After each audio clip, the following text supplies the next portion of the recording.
जय मसीह की।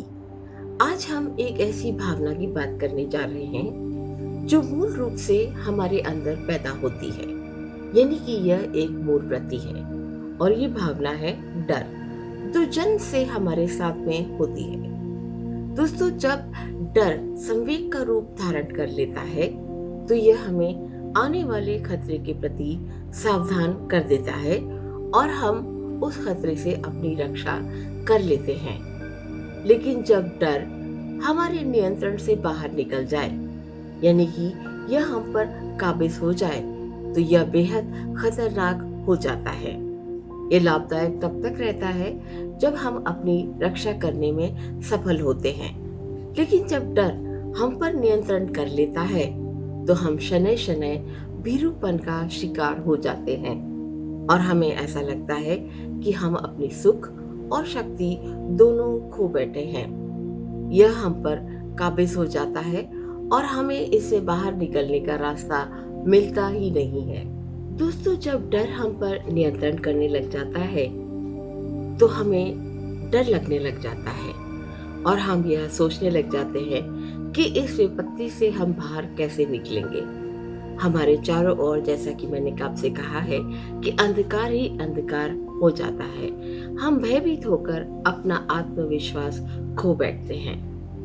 दोस्तों, डर के वशीभूत होकर हमारा दिमाग काम करना बंद कर देता है, वह कुंद हो जाता है और हम कुछ ऐसे कार्य करने लग जाते हैं जिनका कोई दूरगामी परिणाम नहीं निकलता है। यानी कि कुछ लोग टोना टोटका करने लग जाते हैं, कुछ लोग ज्योतिष के पास चले जाते हैं और उनके कहे अनुसार गंडासे पहन लेते हैं, रंग बिरंगे धागे लपेट लेते हैं, दिनों के अनुसार, रंगों के अनुसार कपड़े पहनने लग जाते हैं, अपने स्टीयरिंग व्हील पर धागे बांध लेते हैं, अपने घर के आगे घोड़े का नाल लगा लेते हैं और ना जाने कैसे कैसे कार्य करते हैं जो एक अजीबोगरीब तरीकों में परिवर्तित हो जाते हैं। झाड़ फूक, टोना टोटका और ना जाने और भी क्या क्या करते हैं।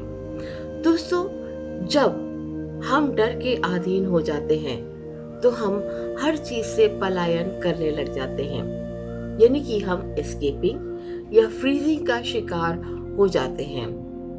दोस्तों, डर एक वास्तविकता है, लेकिन जब यह हमारे नियंत्रण से बाहर हो जाए और हम पर नियंत्रण कर ले, तब यह बहुत खतरनाक साबित होती है।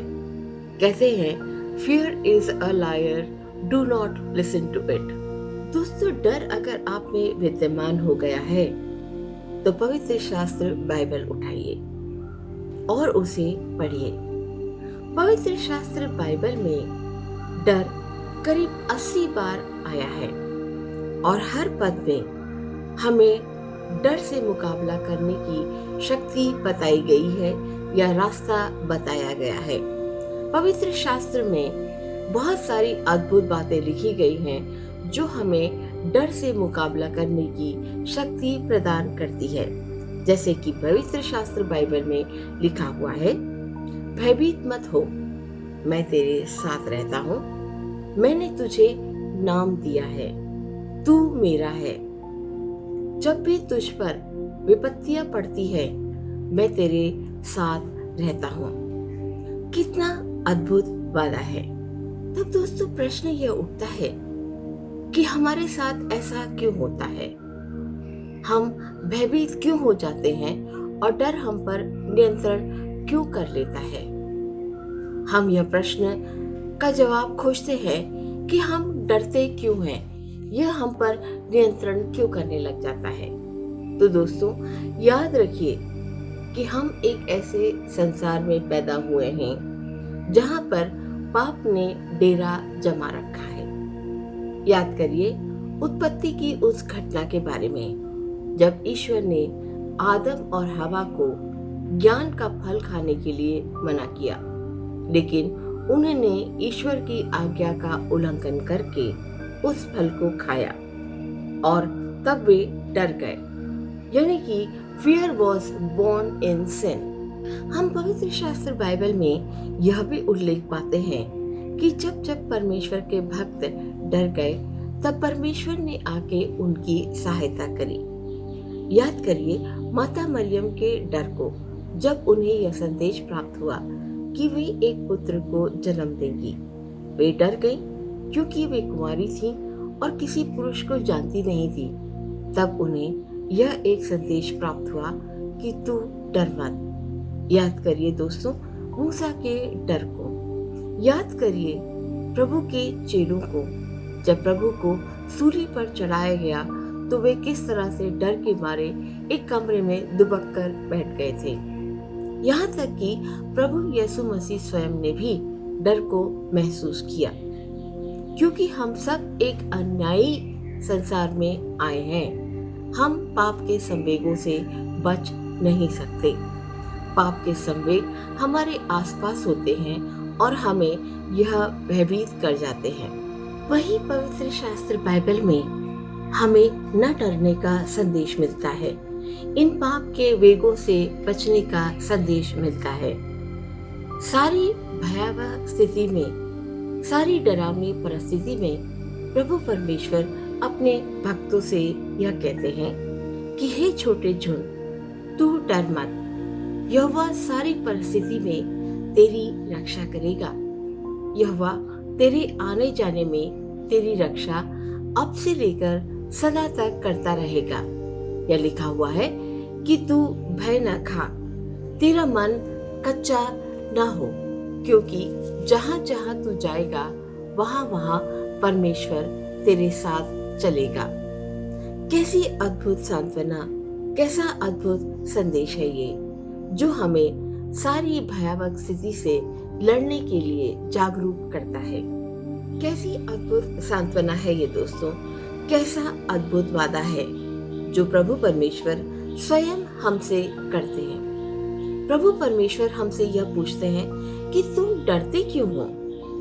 दोस्तों, क्या हम अपनी गलत धारणाओं, अपने गलत फैसलों के कारण डर जाते हैं?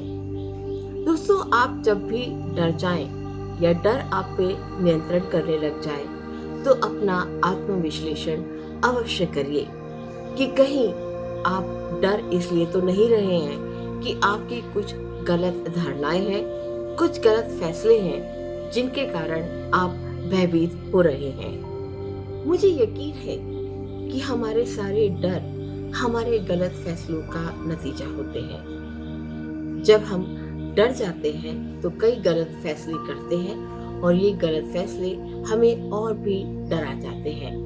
प्रभु परमेश्वर हमसे यही कहते हैं कि जीवन की सच्चाइयों का सामना डट कर करो।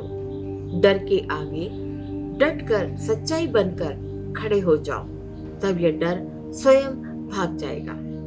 दोस्तों, आत्मविश्लेषण अवश्य करें। मुझे ऐसा लगता है कि हमारे सारे डर हमारी गलत धारणाओं और हमारे गलत फैसलों का नतीजा होते हैं। जितने हम गलत फैसले करेंगे हम और भी ज्यादा भयभीत हो जाएंगे।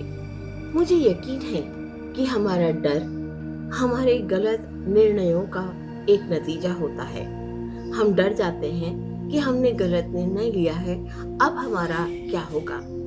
तभी पवित्र शास्त्र बाइबल में प्रभु यीशु मसीह यही कहते हैं, डर मत। जीवन की इन डरों का सच्चाई से सामना करो, सच बनकर इनके सामने खड़े हो जाओ। दोस्तों, प्रभु यीशु मसीह में हमारा विश्वास ही निडरता की जड़ है। हमारा ये विश्वास ही हमें सिखाता है कि हमें किसी भी परिस्थिति में डरना नहीं चाहिए और सच्चाई के साथ उसका डटकर मुकाबला करना चाहिए। तो दोस्तों, आप जब भी डर जाएं या डर आपको अपने नियंत्रण में ले ले तो पवित्र शास्त्र बाइबल खोलकर अवश्य पढ़ें कि डर का मुकाबला किस तरह से किया जाता है। दोस्तों, जब भी आप धन्य वचन खोलेंगे और उसको पढ़ेंगे तो डर से लड़ने का साहस और शक्ति आपको स्वयं ही मिल जाएगी। प्रभु की आशीष एवं कृपा और शांति आप पर हमेशा यूं ही बनी रहे। आमीन।